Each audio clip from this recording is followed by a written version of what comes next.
جڑواں بچے کس گھر میں پیدا ہوتے ہیں؟ ناظرین، لوگ اکثر یہ سوال کرتے ہیں، دنیا میں جڑواں بچے کیوں پیدا ہوتے ہیں؟ یعنی کہ کسی عورت کے ہاں جڑواں بچے پیدا ہوں تو اس کی کیا وجہ ہوتی ہے؟ کچھ لوگ کہتے ہیں کہ اگر عورت طاقتور اور مضبوط ہو تو ایسی عورت کے ہاں جڑواں بچے پیدا ہوتے ہیں۔ وہیں پر کچھ لوگ کہتے ہیں اگر مرد مضبوط اور طاقتور ہو تو اس مرد کے گھر پر جڑواں بچے پیدا ہوتے ہیں۔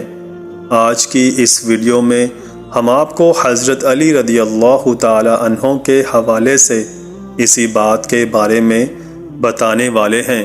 کسی عورت کے ہاں جڑواں بچے کب اور کیوں پیدا ہوتے ہیں، اور اس کے ساتھ ساتھ کچھ سائنسی وجوہات سے بھی یہ جانیں گے کہ کسی عورت کے ہاں جڑواں بچے کیوں پیدا ہوتے ہیں۔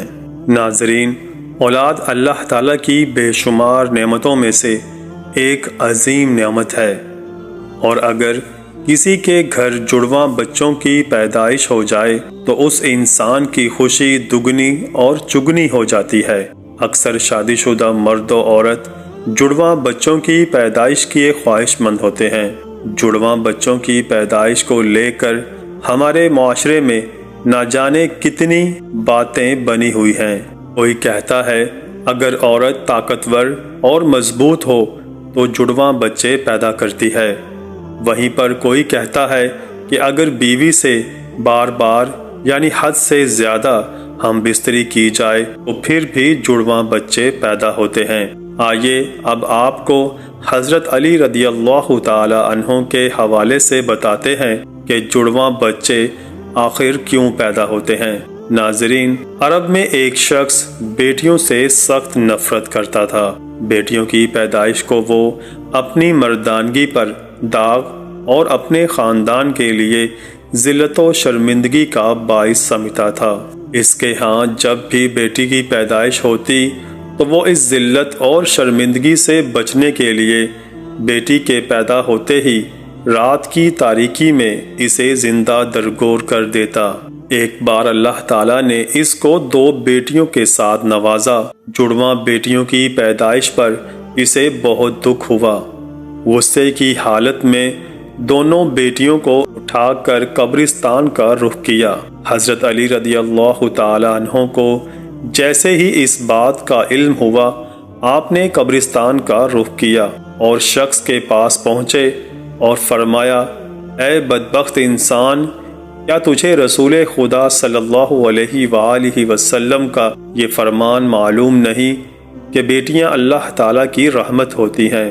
تمہارے گھر اللہ کی 2 رحمتیں نازل ہوئی ہیں۔ پھر فرمایا، اے شخص، یاد رکھنا، اللہ تعالیٰ ہر کسی کے گھر میں جڑواں بچوں کی پیدائش نہیں فرماتا، اور اللہ تعالیٰ ہر کسی کو بیٹی بھی عطا نہیں فرماتا، بلکہ اللہ تعالیٰ جس شخص پر راضی ہوتا ہے صرف اسی کو بیٹی جیسی رحمت اور جڑواں بچے عطا فرماتا ہے، اور اللہ تعالیٰ جس شخص کو جنت میں داخل کرنا چاہتا ہے صرف اسی شخص کے گھر میں 2 بیٹیاں ایک ساتھ پیدا فرماتا ہے، اور اللہ تعالیٰ کو جس شخص کی آخرت نیک مقصود ہو اس گھر میں بیٹیوں جیسی رحمت نازل فرماتا ہے۔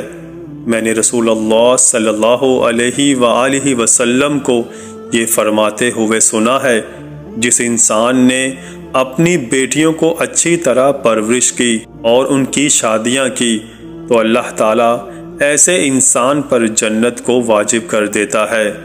اے شخص، یاد رکھنا، نبی کریم صلی اللہ علیہ وآلہ وسلم نے فرمایا، بیٹے نعمت بن کر نازل ہوتے ہیں اور بیٹیاں رحمت بن کر نازل ہوتی ہیں۔ آپ رضی اللہ تعالی عنہ کی باتیں سن کر اس ظالم کو رحم آ گیا۔ وہ فوراً آپ کے قدموں میں گرا اور زاروں کی طرح رونے لگا اور عرض کرنے لگا، یا علی، مجھے معاف کر دیں اور اللہ تعالیٰ سے میرے ان گناہوں کی بخشش کی دعا کریں۔ آپ رضی اللہ تعالیٰ عنہ نے فرمایا، جاؤ اور ان بچیوں کو ان کی ماں کے حوالے کرو اور پھر میرے پاس مسجد میں آ جاؤ۔ یہ کہہ کر آپ رضی اللہ تعالی عنہ مسجد کی جانب چل دیے۔ وہ شخص دوبارہ آپ رضی اللہ تعالی عنہ کی خدمت میں پہنچا اور عرض کیا، یا علی، جب ایک عورت حاملہ ہو جائے تو ہمیں یہ کیسے پتہ چلے گا کہ اس عورت کے حمل سے لڑکا پیدا ہوگا یا لڑکی، یا جڑواں بچے پیدا ہوں گے؟ تو حضرت علی رضی اللہ تعالی عنہ نے فرمایا، اے شخص، اس بات کو اللہ تعالیٰ کے سوا کوئی نہیں جانتا، کیونکہ غیب کا علم صرف اور صرف اللہ تعالیٰ کے پاس ہے۔ اے شخص، اگر کوئی غیب کے علم کا دعویٰ کرے تو وہ جھوٹا اور مشرک ہے، اور اس کا ٹھکانہ جہنم کی بھڑکتی ہوئی آگ ہے۔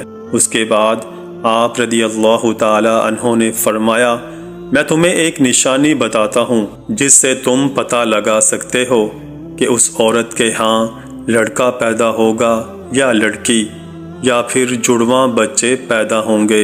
اے شخص، یاد رکھنا، جب کوئی مرد اپنی عورت کے قریب جائے اور ہم بستری کرنے لگے تو وہ دیکھ لے، اگر مرد کی منی عورت کی منی پر غالب آ جائے تو سمجھ لینا کہ عورت کے اس حمل سے لڑکا پیدا ہوگا، اور اگر عورت کی منی مرد کی منی پر غالب آ جائے تو لڑکی پیدا ہوگی، اور اگر مرد اور عورت دونوں کی منی ایک دوسرے کے سامنے آ جائے تو جڑواں بچے پیدا ہوں گے۔ اے شخص، اللہ تعالیٰ نے اس پوری کائنات کے اندر 80,000 مخلوقات کو پیدا فرمایا۔ اس میں سے 20,000 مخلوقات صرف وہ ہیں جو صرف پانی میں رہتی ہیں، یعنی دریاؤں اور سمندروں میں۔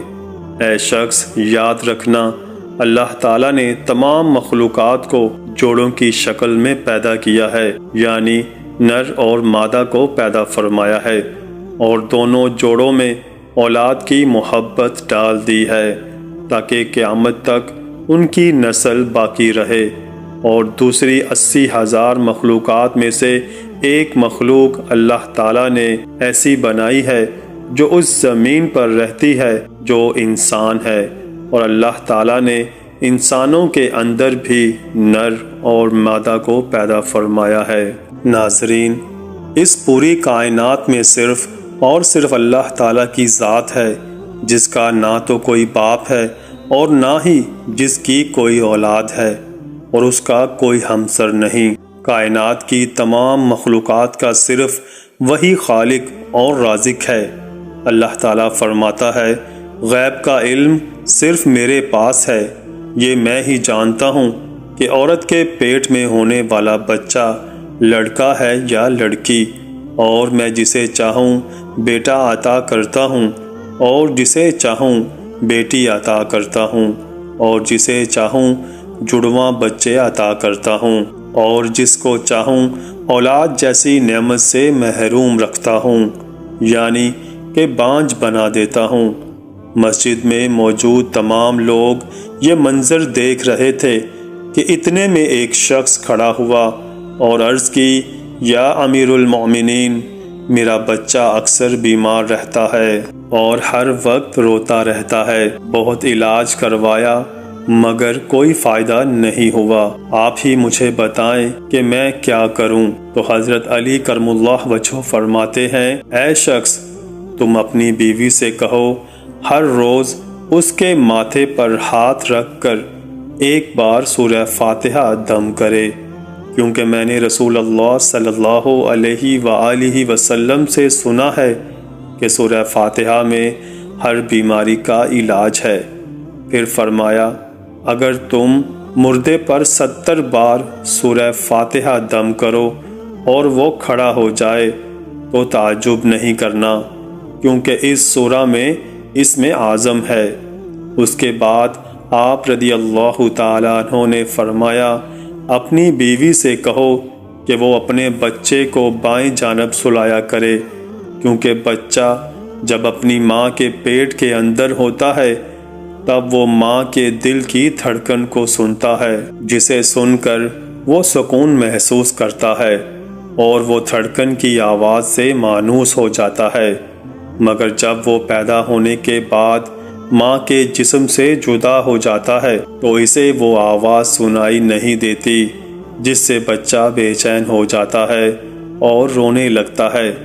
اسی لیے اگر عورت بچے کو بائیں طرف سلائے گی تو وہ ماں کے دل کے قریب رہے گا اور دل کی دھڑکن کو محسوس کرتا رہے گا اور سکون سے رہے گا۔ ناظرین، اب آپ کو سائنسی تحقیق کے حوالے سے چند حقائق کے بارے میں بتاتے ہیں کہ آخر سائنس اس معاملے میں کیا کہتی ہے، یعنی کہ جڑواں بچے کیوں پیدا ہوتے ہیں۔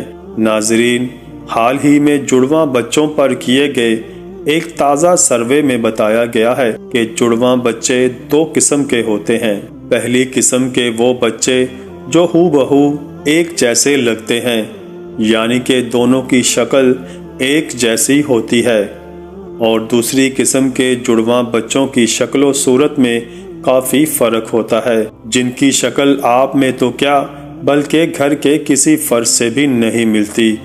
جڑواں بچے پیدا ہونے کے اس سروے میں سب سے بڑی وجہ بتائی گئی ہے کہ جس عورت کا باڈی ماس انڈیکس بڑھ جاتا ہے تو ایسی عورت کے ہاں جڑواں بچے پیدا ہوتے ہیں، یعنی باڈی ماس انڈیکس 30 یا اس سے زیادہ ہو جائے تو پھر ایسی عورت کے ہاں جڑواں بچے پیدا ہونے کا امکان کافی حد تک بڑھ جاتا ہے۔ دوسری وجہ اس سروے میں یہ بتائی گئی ہے کہ اگر فیملی ہسٹری میں جڑواں بچوں کی پیدائش ہوئی ہو تو اگلی نسل میں جڑواں بچے پیدا ہونے کا امکان 60% تک بڑھ جاتا ہے۔ اس سروے میں جڑواں بچے پیدا ہونے کی تیسری وجہ جو بتائی گئی ہے وہ عمر رسیدگی یعنی عمر کا زیادہ ہو جانا۔ سائنس کہتی ہے کہ اگر ماں کی عمر 30 سال سے زیادہ ہو تو اس کے حمل ٹھہرنے کی صورت میں جڑواں بچوں کی پیدائش کے امکانات زیادہ ہوتے ہیں۔ اس کی وجہ یہ ہوتی ہے کہ 30 سال سے زیادہ عمر کی عورت میں ایک سے زیادہ انڈے خارج ہوتے ہیں۔ عام طور پر لمبے قد اور صحت مند جسامت والی عورت کے جڑواں بچوں کے پیدا کرنے کے امکانات چھوٹے قد اور کمزور جسامت والی عورت کے مقابلے میں کم ہوتے ہیں، یعنی وہ عورتیں جن کا وزن اور قد کم ہو ان میں جڑواں بچوں کی پیدائش کے زیادہ امکان ہوتے ہیں۔ تو ناظرین، یہ تھی وہ چند نشانیاں جن سے یہ پتہ لگایا جا سکتا ہے کہ کس گھر میں جڑواں بچوں کی آمد ہونے والی ہے۔ اللہ تعالیٰ تمام بے اولاد جوڑوں کو اولاد نرینہ عطا فرمائے۔ ناظرین، کمنٹ باکس میں اللہ تعالیٰ کے 99 مبارک ناموں میں سے ایک نام ضرور ٹائپ کریں۔ جزاک اللہ۔